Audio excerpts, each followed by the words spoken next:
The Leaning Tower of Bangalore has finally been demolished. The 5-story building in Electronic City has been demolished in Shahtipura. BBMP officials have demolished the building. JCB bulldozers were used to bring the building down. Well, this particular building was tilting at a precarious position, and the night before the demolition work began, after the 3 buildings very close to this particular building were evacuated. And after nearly 2.5 days of efforts, the building was finally brought down.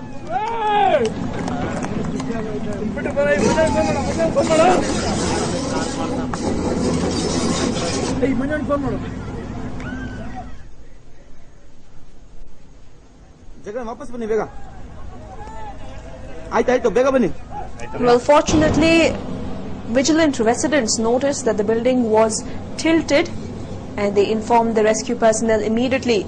The rescue personnel arrived at the spot and the nearby buildings were evacuated, and operations began to bring this building down the night before, and today in the afternoon the structure was completely brought down.